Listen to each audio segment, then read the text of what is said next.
자, 운동영양학 이번 시간에는 경기 전에 식사를 어떻게 해야 되는지 스포츠 선수들의 얘기를 먼저 시작해 보도록 하겠습니다. 운동선수들이 식사를 하긴 해야 되는데 중요한 시합을 앞두고 어떻게 식사를 해야 되는지가 상당히 많은 영양학자들에게 그 문제가 되는 것들이긴 하죠.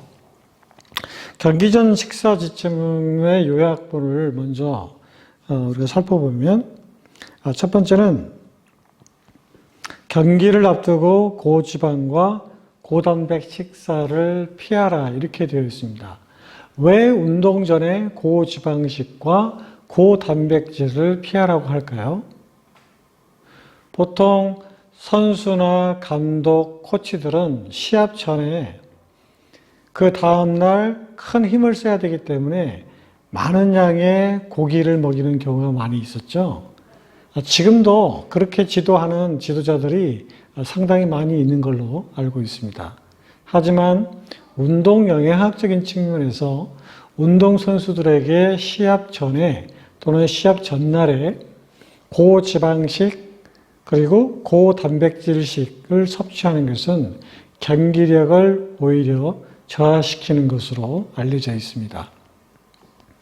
자, 그 이유는 무엇일까요? 운동선수들은 시합 당일날 큰 힘을 내기 위해서는 반드시 고탄수화물 식사를 하는 것이 원칙으로 되어 있습니다. 그 얘기는 고탄수화물 식사를 해야만이 더 많은 힘을 낼 수 있기 때문이죠. 보통 지방은 1g이 약 9kcal라는 에너지를 가지고 있는 걸 잘 아시죠? 그리고 단백질은 1g에 약 4.1kcal를 가지고 있습니다. 탄수화물도 단백질하고 비슷하게 약 4.1kcal라고 하는 그 열량을 가지고 있는데 문제는 운동을 하게 되면 산소를 공급받아서 우리 근육 내에서 에너지를 만들어야 되는데 인간은 산소를 공급받을 수 있는 능력이 무한정이다? 아니죠? 제한되어 있죠. 산소를 받아들일 수 있는 능력이 제한되어 있기 때문에 우리가 보통 VO2 max 최대 산소 섭취량이 좋아야 경기 능력이 좋다 이런 얘기들을 많이 하잖아요. 결국 산소를 섭취할 수 있는 능력이 제한되어 있기 때문에 더 많은 산소를 섭취하도록 훈련받고 있는지도 모르겠습니다. 따라서 우리 인체는 산소를 공급받을 수 있는 능력이 제한되어 있기 때문에 만약에 동일한 양의 산소, 1리터의 산소를 공급받게 되면 지방 1g은 약 몇 정도의 칼로리를 가지고 있냐면 4.74kcal라고 하는 열량을 가지게 되고 탄수화물은 약 5.05kcal라고 하는 에너지를 갖게 되는 것이죠. 그러니까 지방과 탄수화물만 비교해 보더라도 같은 양의 산소를 공급받았을 때 누가 더 많은 에너지를 내냐면 지방이 아니라 탄수화물이 더 많은 에너지를 낼 수 있다는 것을 알 수가 있습니다. 자, 따라서 우리가 지방식을 많이 섭취해야 되는지 탄수화물을 많이 섭취해야 되는지 이거 분명해진 거죠. 그래서 운동선수들은 시합 전이나 시합 당일날 고지방식을 섭취하는 것은 경기력 향상에 도움이 되지 않습니다. 따라서 고지방식을 피하는 것이 첫 번째고요. 그 다음에 시합 전날 선수들에게 고기를 많이 먹이는 경우가 있습니다. 힘내라고 말이죠. 하지만 우리가 알고 있는 이 단백질은 4.1kcal라고 하는 에너지를 가지고 있긴 하지만 뭐가 안 되죠? 단백질은 거의 에너지로 사용이 되지 않기 때문에 먹어봤자 큰 힘을 쓰는데 도움이 되지 않는 거죠. 그래서 운동선수들이 시합 당일날 고지방식과 고단백질 섭취를 피하라고 하는 이유가 거기에 있습니다. 그러면 일반인들은 과연 어떻게 될까요? 일반인들이 시합을 하기 전에 식사를 고지방과 고단백질을 피해야 될까요? 네. 일반인들은 사실은 시합에 대한 승패, 어떤 그런 부담이 없죠. 건강을 위해서 내가 운동을 하거나 스포츠를 즐기는 것이기 때문에, 물론 일반인도 마찬가지로 고단백질, 고지방식은 피하는 것이 좋겠죠. 어쨌든 똑같은 운동을 해서 에너지를 소비하는 측면에서 볼 때는 일반인도 선수들과 마찬가지로 고탄수화물 식사를 하는 것이 훨씬 더 유리하다라고 이렇게 얘기할 수가 있겠습니다. 자, 두 번째는 고섬유질 식사를 피하고 고탄수화물 섭취를 해서 소화가 잘 되게 하는 것이다 라는 것이 있습니다. 왜 운동선수들이 시합 전에 고섬유질 식사를 피하라고 할까요? 그 이유는 고섬유질 식사를 하게 되면 이 섬유질은 여러분이 잘 알고 있다시피 섬유소, 파이버 식품이죠. 이 파이버는 우리가 섭취를 하게 되면 인체 내에서 소화가 안 됩니다. 그러니까 소화가 안 되다 보니까 계속해서 장애 운동을 촉진시키겠죠. 물론 이제 변비를 가지고 있는 사람들은 그러한 변비를 예방하는데 탁월한 효과가 있긴 하겠지만 운동선수의 경우에는 시합 전에 이 섬유소 식품을 많이 섭취하게 되면 장애 운동을 촉진시키게 돼서 어떻게 되죠? 근육적으로 많은 혈액이 가서 에너지를 전달해 주는 것이 목적인데 장 운동을 촉진하다 보니까 혈액순환이 어느 쪽으로 몰리냐면 소화계 쪽으로 쏠리게 돼서 실질적으로 운동을 하는 근육 쪽에 혈액순환, 산소와 영양소 공급이 안 되기 때문에 경기력을 떨어뜨리는 결과가 되겠죠. 이러한 사항은 일반인도 운동선수도 다 마찬가지의 결과가 되겠네요.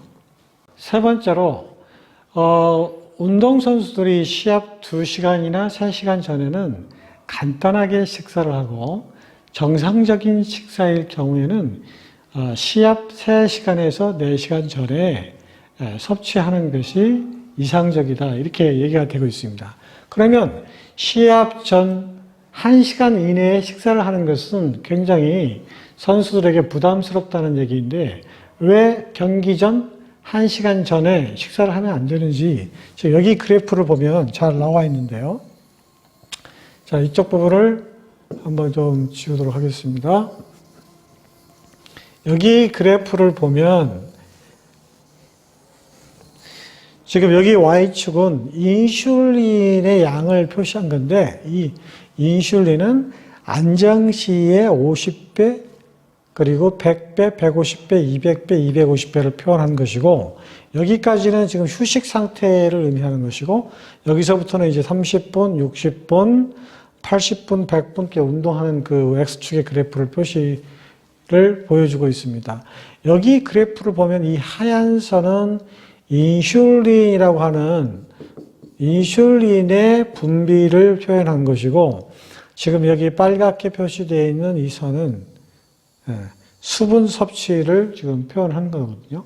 자, 일반적으로 식사 전에, 휴식 전에 휴식을 취할 때 수분 섭취를 하게 되면 인슐린 농도는 크게 변화되지 않는다는 것을 이 그래프에서 볼 수가 있겠죠.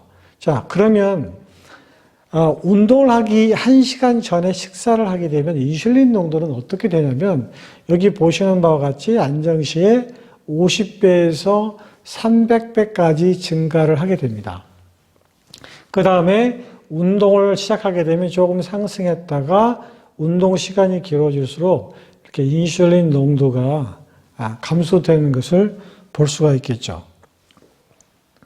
자, 그러면 인슐린 농도가 높아졌다는 것은 무엇을 의미하냐면 혈액 속의 글루코스 농도도 마찬가지로 이렇게 글루코스 농도도 마찬가지로 인슐린 농도가 마찬가지로 증가할 수 있다는 것을 보여주는 것이죠. 자, 이 말은 무슨 말이냐면 운동이 시작되기 1시간 전에 식사를 하게 되면 탄수화물 농도가 증가한다는 걸 보여주고 있죠. 탄수화물 농도가 증가되고 탄수화물 농도가 증가되니까 탄수화물 농도를 떨어뜨려야 되겠죠. 그러다 보니까 췌장에서 인슐린이 분비가 돼서 인슐린 농도가 높아지는 것을 동시에 보여주는 겁니다. 자, 여기까지는 뭐 다 이해가 되는 부분인데, 자, 그 이후의 상황을 한번 보면은, 보세요.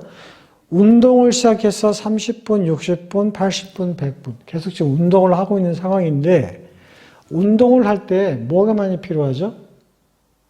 글루코스, 즉 탄수화물이 많이 필요하겠죠. 그런데 운동 전 1시간 전에 탄수화물 식사를 하게 되면 인슐린 농도도 동시에 높아져서 결국 혈중 글루코스 농도를 이렇게 떨어뜨리는 상황이 돼서 실제 운동을 해야 할 때 필요한 탄수화물 농도가 점차적으로 감소하는 것을 볼 수가 있습니다. 그 얘기는 무슨 얘기냐면 운동 전 식사는 1시간 전은 적합하지 않다는 뜻이죠. 즉 이렇게 되게 되면 운동 중에 탄수화물 농도가 떨어져서 실제 운동할 때 필요한 탄수화물을 쓰지 못한다는 그런 결과를 초래하는 거죠. 그래서 방금 앞에서 말한 것처럼 운동 전에 식사를 할 경우에는 간단한 식사일 경우에는 2시간에서 3시간 전에, 본 식사는 그 훨씬 더 앞인 3시간에서 4시간 전에 식사를 해야만이 탄수화물 농도가 떨어진 상태에서 운동을 해야 하는 그런 부적합한 그런 상황은 피할 수 있다는 것이죠. 그래서 운동 전에 식사는 반드시 2시간에서 4시간 전에 하는 것이 바람직하다. 이렇게 되어 있는 것이죠. 자, 네 번째는 경기 직전에 혈당을 높일 수 있는 음식은 가급적 피하라. 이렇게 되어 있습니다. 자, 혈당을 높일 수 있는 음식, 그걸 뭐라고 표현하냐면 혈당 지수, 그래서 GI라고 보통 표현하는 거죠. 앞에서도 배웠던 것 같은데 Glycemic Index라고 표현하는 거죠. 그래서 GI 지수다 이렇게 표현하는 건데 이건 무슨 얘기냐면 같은 양의 탄수화물을 섭취했을 때 탄수화물이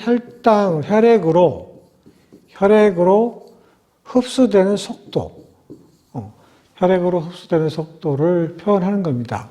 그래서 가장 빠른 것을 100으로 보면 이 수치가 낮아질수록 혈당이 서서히 흡수가 되는 거죠. 따라서 이 혈당 지수가 높은 식품을 피하라. 그 말은 탄수화물을 섭취했을 때 혈액으로 갑자기 빠르게 혈당이 상승하게 되면 아까 앞전에서 설명드렸던 뭐죠? 예. 인슐린 분비가 증가하기 때문에 순간적으로 혈당을 떨어뜨려서 저혈당을 초래할 수 있기 때문에 가급적 운동 전에 혈당 지수가 높은 식품을 피하라 라고 이렇게 얘기를 하는 것이죠. 그래서 우리가 잘 알고 있는 탄산음료, 그리고 설탕, 뭐 이런 것들이 되겠죠. 그런 음식을 좀 피하라는 것이 운동 전 식사의 지침 중에 포함이 되어 있습니다. 자, 5번째는 시합을 하기 전에 음식을 섭취를 할 때 평상시 자기에게 잘 맞는 음식을 선택하라입니다.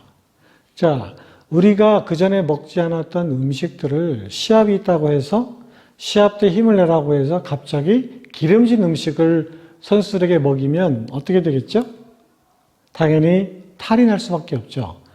탈이 나게 되면 과연 선수가 시합을 잘 뛸 수 있을까요? 그렇지 않겠죠? 그래서 시합 전에는 전혀 색다른 음식, 잘 먹어보지 못한 음식을 섭취하는 것보다 평소에 먹었던 음식을 섭취해 주는 것이 바람직한 음식을 선택하는 방법이 될 수가 있습니다. 마지막으로 6번째는 수분을 충분히 섭취하라는 뜻입니다. 인체는 60% 이상이 물로 되어 있는 거 잘 아시죠? 그렇기 때문에 인체는 거의 물이 인체의 모든 대사를 관장했다고 해도 과언이 아닙니다. 특히 물은 혈액 속에 흡수가 돼서 또 흐르기 때문에 수분이 부족하게 되면 혈액순환이 원활하지 못할 것이고 혈액순환이 원활하지 못하면 혈압이 상승해서 결국 경기력을 망칠 수밖에 없는 것이죠. 그래서 충분한 수분을 섭취하는 것이 바람직하다라고 말씀드릴 수 있겠네요. 자, 오늘 이 시간에는 경기 전에 식사를 어떻게 해야 되는지에 대해서 말씀을 드렸는데 이 6가지의 내용을 잘 숙지하시고 이해하시면 좋을 것 같습니다. 다음 시간에 다른 내용을 가지고 찾아뵙도록 하겠습니다.